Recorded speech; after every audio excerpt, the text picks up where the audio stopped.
মাসটা চলতেছে জিলকদ। কি মাস? জিলকদ মাস।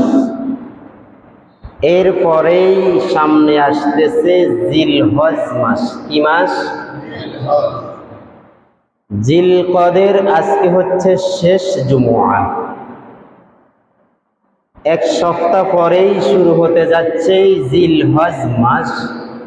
আর এই জিলহজ মাসের মাধ্যমেই আমাদের মুসলমানদের একটা আনন্দের দিন যায়, সেটা হচ্ছে ঈদুল আজহা।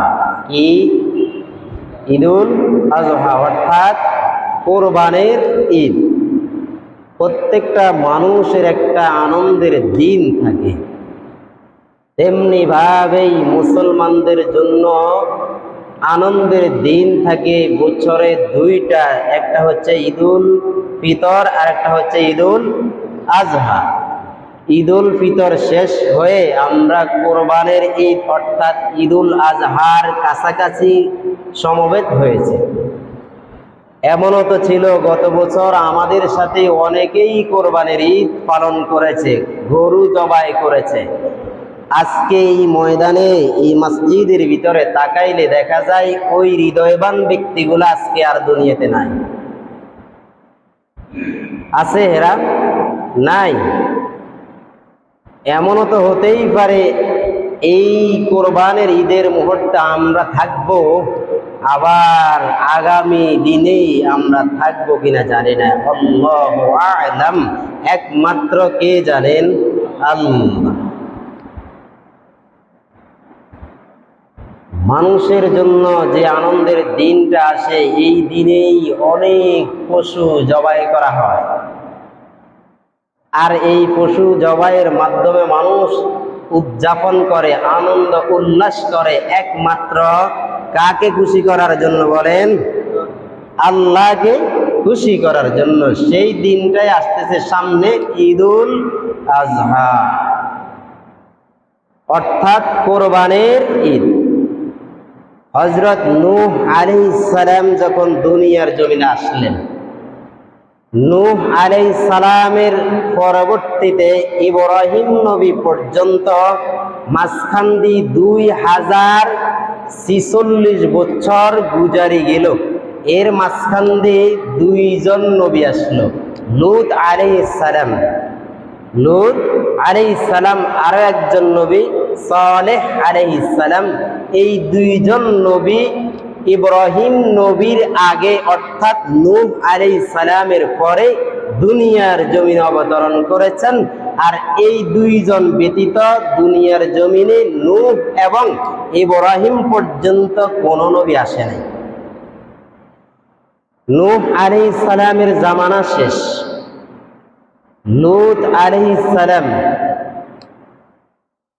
যখন দুনিয়ার জমিনে আসলেন, লূত আলাইহিস সালামের পরে এরা যখন দুইজন নবী দুনিয়ার জমিনে অবতরণ করেন, শেষ পর্যায়ে আয়েশা দেখলো হযরত ইব্রাহিম নবী। আর ইব্রাহিম নবীকে আল্লাহ তাআলা অলৌকিকভাবে দুইটা ঘটনা দেখিয়েছিলেন। কয়টা? কয়টা ঘটনা বলেন? কথা বলে না, কথা বুঝেন না আমার? কয়টা ঘটনা দেখিয়েছেন? মসজিদে আসলেই গুম হয়। একবার আমি কুমিল্লা এক মসজিদে, আমার সাথী ভাই এখানে আছে, আমি এক মসজিদে জুমা পড়াইতাম গেছি আরেক সাথী ভাই।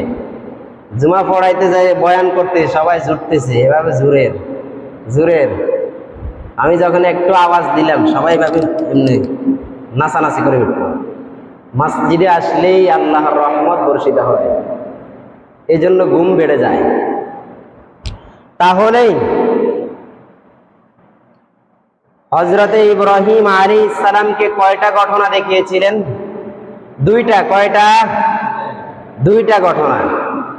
এই ঘটনাগুলো আপনারা সবাই জানেন। যেটা হলো ইব্রাহিম নবী পিতা আজর ইব্রাহিম আলাইহিস সালামকে আগুনের কুণ্ডুলির ভিতরে পালানো হলো। পালাইছে কিনা বলেন? ঘটনা জানেন না আপনারা? আগুনের কুণ্ডুলির ভিতরে পালাইলো। আল্লাহ তাআলা ওই আগুনকে ফুলের দ্বারা পরিণত করে দিল। ইব্রাহিম আলাইহিস সালামের একটা পশম, একটা লোম পর্যন্ত ওই আগুন গ্রাস করতে পারে নাই, ঠিক না? এই শক্তি কার? আর যারা বলেন, এই শক্তি একমাত্র আল্লাহ। ইব্রাহিম আলাইহিস সালামকে আগুনের পরীক্ষা দেওয়ার পরে আরো একটা পরীক্ষা দিয়েছিলেন, সেটা হচ্ছে ইব্রাহিম আলাইহিস সালামের একমাত্র পুত্র হযরতে, নামটা বলেন, ইসমাঈল আলাইহিস সালাতু ওয়াস সালাম। তাকে আল্লাহ পাক রব্বুল আলামিন ইব্রাহিমকে স্বপ্নের মাধ্যমে দেখিয়েছিলেন, তোমার এই কলিজার টুকরাটাকে আমার রাস্তায় কোরবানি করে দাও। কিন্তু আল্লাহ পাকের এই হুকুম যখন বাস্তবায়ন করতে যায়, বিশাল এক অলৌকিক ঘটনা ঘটে গেল। ইব্রাহিম আলাইহিস সালামকে আল্লাহ তাআলা এই কথাগুলো সরাসরি বলতে পারতেন, তোমার সন্তান ইসমাইলকে কোরবানি করো। এই কথা ইব্রাহিম নবীকে আল্লাহ সরাসরি বলতে পারতেন কিনা বলেন? পারতেন না। আল্লাহ কিন্তু সরাসরি না বইলা আল্লাহ তাআলা ইব্রাহিম আলাইহিস সালামকে স্বপ্নের মাধ্যমেই বলে দিলেন। কেন স্বপ্নের মাধ্যমে কেন বললেন? নবীদের জন্য যেই স্বপ্নগুলো হয় এটা আল্লাহর পক্ষ থেকে হয়, শুধু একবারই হয়। এটা কার পক্ষ থেকে? আল্লাহ তাআলার পক্ষ থেকে। আর দুনিয়ার মানব জাতির জন্য তিনটা স্বপ্ন হয়। কয়টা স্বপ্ন? তিনটা স্বপ্ন হয়। একটা স্বপ্ন হলো খেয়ালি স্বপ্ন। কি স্বপ্ন? কথা বলেন, কি স্বপ্ন? খেয়ালি স্বপ্ন। খেয়ালি স্বপ্ন কি? রাত্রে বেলা ঘুমাইলো, উদাহরণত বুঝাইতেছি। রাত্রে বেলা ঘুমাইলো, ঘুমানোর পরে খেয়াল করতেছি, আমি মনে হয় এই পথ দিয়ে যদি হাইটা যায়, আমার কাছ থেকে অমুক ব্যক্তি 1,00,000 টাকা পাও না, ওনার সাথে অনেকদিন পর্যন্ত দেখা দেই না, উনি হয়তো অস্ত্র শস্ত্র নিয়ে দাঁড়িয়ে আছে, আমাকে এখানে হত্যা করে ফেলবে। এটা খেয়াল করে রাত্রে ঘুমাইলো, এটা হলো খেয়ালি স্বপ্ন। আরেকটা হচ্ছে শয়তানি স্বপ্ন। কি স্বপ্ন? শয়তানি স্বপ্ন। শয়তানি স্বপ্ন যেমন ঘুমের মধ্যে এক একটা স্বপ্ন থেকে হঠাৎ এভাবে তাকি হাল মারি উঠে, কি ওরে একটু নাড়াচাড়া দিয়ে উঠে, ঘুমের স্বপ্ন দেখতেছে, আবার এভাবে শরীর ধাক্কা দিয়ে ওঠে। এটা হচ্ছে শয়তানি স্বপ্ন। বিভিন্ন স্বপ্ন দেখে মনে হয় যেন তাকে কে যেন আয়েশা ঘুমের মধ্যে মেরে ফেলে, মনে হয় যেন কে যেন আয়েশা গলা টিপে ধরে মেরে ফেলে, মনে হয় যেন কে আয়েশা তাকে হত্যা করে ফেলে। এটা হলো কি স্বপ্ন? শয়তানি স্বপ্ন। আরেকটা স্বপ্ন আসেন, রহমানি স্বপ্ন। কি স্বপ্ন? রহমানি স্বপ্ন। অর্থাৎ কোনো একটা ভালো কাজ তাকে দেখাবে, তার মাধ্যমে কোনো একটা ভালো কাজ নিবে আল্লাহ তাআলা, এই জন্য তাকে এমন একটা স্বপ্ন দেখায়, ওই স্বপ্নটা আল্লাহ তাআলা রহমানি, অর্থাৎ ভালো পথ দেখানোর জন্য স্বপ্নটা দেখায়। কি পথ দেখানোর জন্য? ভালো পথ দেখানোর জন্য স্বপ্নটা দেখায়। তাহলে স্বপ্ন কয়টা হলো? তিনটা। কয়টা? তিনটা। একটা হলো খেয়ালি স্বপ্ন। কি স্বপ্ন? খেয়ালি স্বপ্ন। আরেকটা হলো শয়তানি স্বপ্ন, আরেকটা হলো কি স্বপ্ন? রহমানি স্বপ্ন। এই তিনটা স্বপ্ন আল্লাহ রাব্বুল আলামিন শুধু বান্দাদের জন্য দেখায়, আর একটা স্বপ্ন দেখায় সেটা শুধু নবীদের জন্য। এটা কারো উম্মতে মুহাম্মাদির কোন আল্লাহর বান্দা এবং বান্দি এই স্বপ্ন দেখে না। যে স্বপ্ন শুধু নবীদেরকে দেখায় একমাত্র বাস্তবায়ন করার জন্য, আল্লাহর হুকুমগুলা আদায় করার জন্য, সেটা হলো ইব্রাহিম নবীকে আল্লাহ তাআলা এমন স্বপ্ন দেখাইলেন তার ছেলে ইসমাইল সম্পর্কে। কার সম্পর্কে? ইসমাইল আলাইহিস সালাতু ওয়াস সালাম সম্পর্কে এই স্বপ্নটা দেখাইলেন। তখন ইসমাইল আলাইহিস সালাতু ওয়াস সালামের বয়স 14 বছর। কত বছর? মুফাসসিরিন কিরাম কিতাবের মধ্যে লেখেন তার বয়স তখন 14 বছর। 14 বছর বয়সের যুবকটা কেমন হয় বলেন? টপটপে গোলাপের মতো দেখতে, চেহারা সুরত খুব সুন্দর। এই সন্তানকে কেউ যদি বলে আপনার এই সন্তানকে আল্লাহ রাস্তায় কোরবানি করে দাও, দিবে? দিবে না, কেউ দিবে না। কিন্তু আল্লাহ তাআলা স্বপ্নের মাধ্যমে দেখালেন কেন? সরাসরি বলতে পারতেন, হে ইব্রাহিম তোমার সন্তান ইসমাইলকে কোরবানি করে দাও। আল্লাহ এখানে হিকমত খাটাইছেন। কি খাটাইছেন? হিকমত খাটাইছেন। কিভাবে? অনেক সময় দেখবেন আখ ক্ষেত, কেউ গেন্ডারি কয়, কেউ আখ কয়, আখ খেতে চোর ঢুকে। কয়জন? 3 জন ঢুকলো, একজন মুসলমান আর একজন হিন্দু আর একজন, মোট 3 জন। এবার চোরা যে 3 জন, মালিক হলো কয়জন? একজন। কয়জন? এই চোরা তিনগারে কিভাবে মারব? মনে করেন একজন হিন্দু আর একজন মুসলমান আর একজন হুজুর ধরে নেন, এই 3 জন, মালিক গিরস হইলে একজন, এই 3 জনের কিভাবে মালিক মারবে? 3 জন যদি মালিকের ধরে তাহলে মালিক ওখানে নিজেই মারা যাবে। মালিক কৌশল করলো, হিকমত খাটাইলো। কি খাটাইলো? কথা বলেন। হিকমত খাটাইলো। আগে হুজুরের লগে যুক্তি করলো, হুজুর আর জিগে মুসলমান দুনুগারে একসাথে বন্ধু বানালেন। কি বানাইছে? হিকমতে কৌশলে কি বানাইছে? বন্ধু বানাইছে। বানাইয়া এবার জিগা অমুসলিম, কি রে ভাই, এ তো হচ্ছে মুসলমান আর জাতি ভাই, আরে হুজুর এই 2 জনে আখ খাইছে, কোনো সমস্যা নাই, তুই হিন্দু ভাই কেন আর একটা খাইলি? এই 2 জনে একত্রিত হইয়া আর গিরস একসাথ হয়ে 3 জন হইলো। আর ওই সোরের বিপক্ষে যখন যুদ্ধ করলো, এই 3 জন মিলি আর ওই হিন্দু ভাইটারে কি করলো? ভালো মতো চেঁচা দিছে। ঠিক নেই? গেল একজন।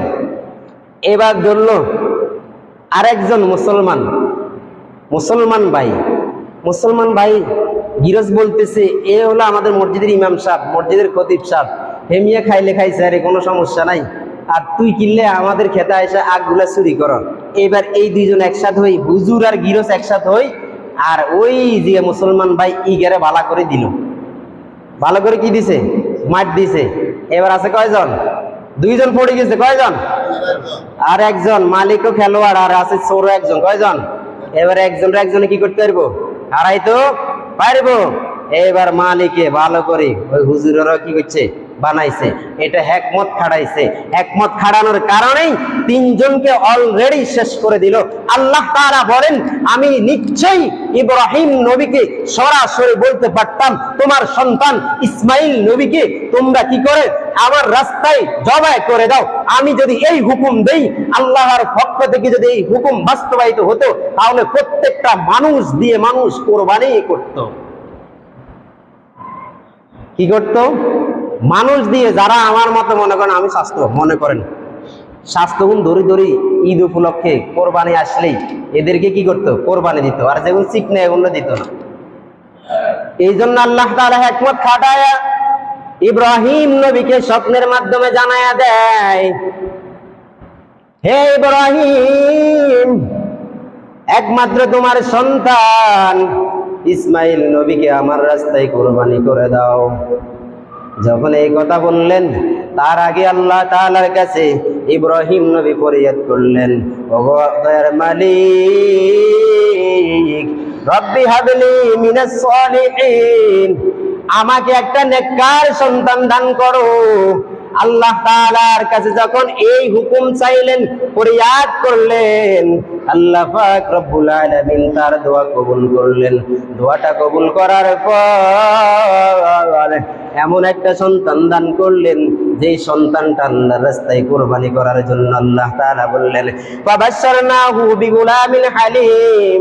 আল্লাহ তাআলা বলেন, হে ইব্রাহিম, হে বন্ধু, তোমাকে সুসংবাদ দিচ্ছি, এমন একটা তোমাকে সন্তান দান করলাম। ফালাম্মা বালাগা মাহু সায়া ক্বালা ইয়া বুনাইয়া আন্নী আরা ফিল মানাম আন্নী আযবাহুকা ফানজুর মাযা তারা ক্বালা ইয়া আবাতি ইফআল মা তু'মার সাতাজিদুনি ইনশাআল্লাহু মিনাস সাবিরিন।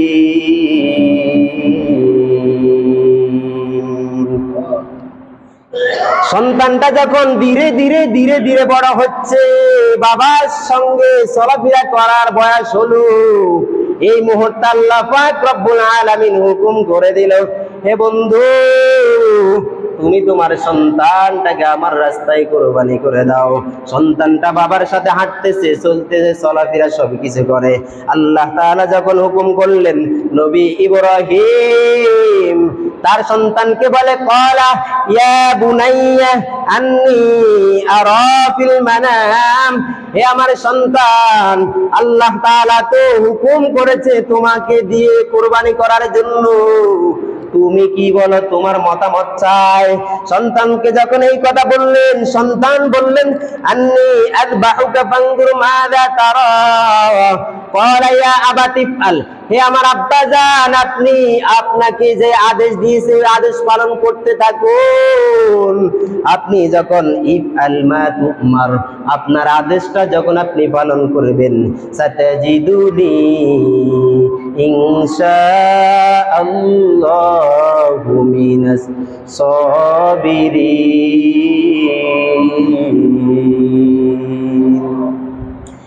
আপনি আপনার আদেশটা পালন করতে থাকুন, তাহলে আপনি আমাকে ধৈর্যশীলদের মধ্যে পাবেন।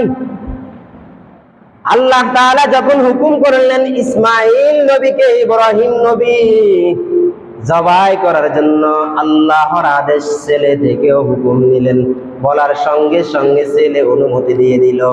এমন যদি আমার মধ্যে আপনার মধ্যে হতো, তাহলে মনে হয় যেন কলিজাটা ফাইটা যাইত।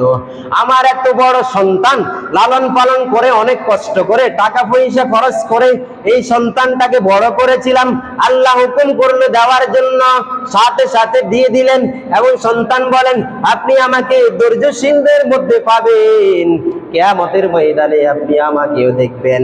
ওই সন্তানটা আল্লাহ তাআলার হুকুমে ইব্রাহিম নবী ফালাম্মা আসলামা ওয়া তাল্লাহু লিল জাবিন, সন্তান ইসমাঈল নবীকে বাবা শোয়াইলেন জবাই করার জন্য।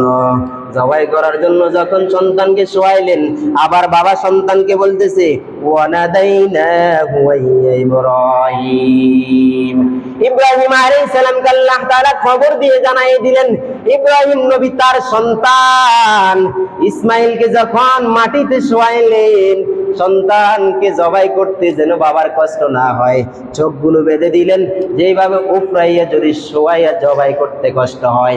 বাবা ছুরি চালাচ্ছে আর সন্তান কষ্ট পাচ্ছে, হুকুম একমাত্র আল্লাহর। আল্লাহ যদি ছুরিকে অর্ডার দেয়, ওই ছুরি দিয়ে বাবা সন্তানকে জবাই করতে পারবে।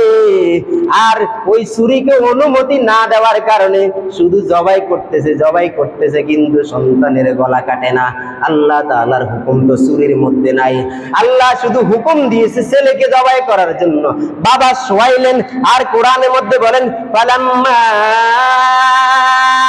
আসলামা ওয়া তাল্লাহু লিল জাবিন, সন্তানকে শোয়ানোর পরে এই হুকুম যখন আসলো, আসার পর সন্তানকে জবাই করতেছে, আল্লাহ তাআলা বেহেশত থেকে এমন একটা জন্তু পাঠায় দিল, ওই জন্তুটা কোরবানি হয়ে গেল, তার সন্তান এক পাশে দাঁড়িয়ে গেল।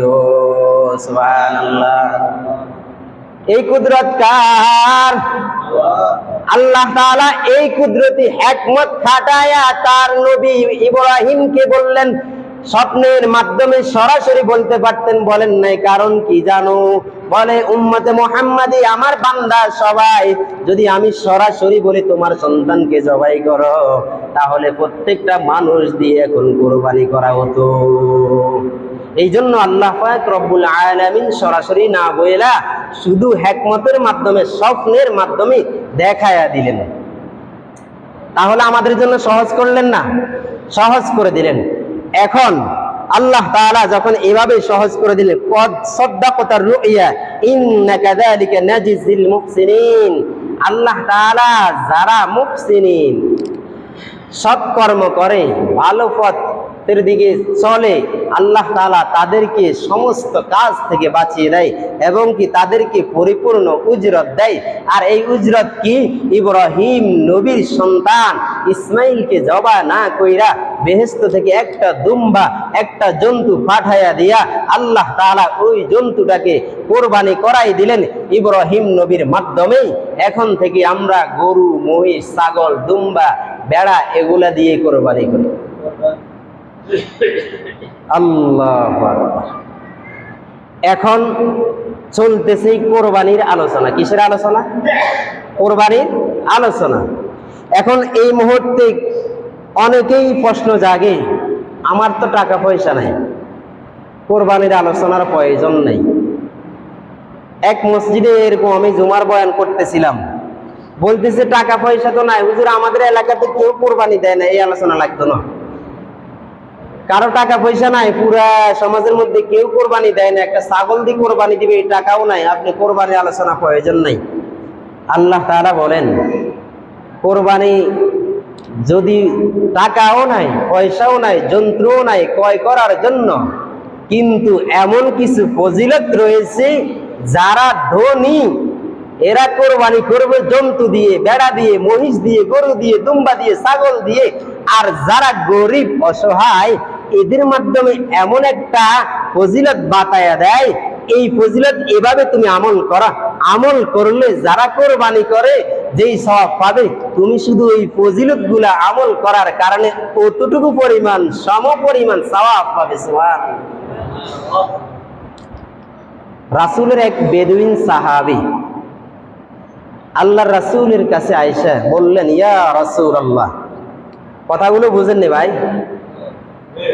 বলতেছে, ইয়া রাসূলুল্লাহ, আমার তো কোরবানি করার সামর্থ্য নাই, কিভাবে কোরবানি করব? নবীজি বলেন, জিলকদ মাস শেষ, জিলহজ মাসের 1 তারিখ থেকে শুরু করে 10 তারিখ পর্যন্ত এই সময়ের ভিতরে মাথার চুল, কি মাথার, কথা বলেন, মাথার চুল, এই গোঁফ অর্থাৎ মোষ, এগুলা খাটো করবে, মাথার চুলগুলা কাটবে, হাতের নখগুলা কাটবে, নাভির নিচের লোমগুলা ফেলবে।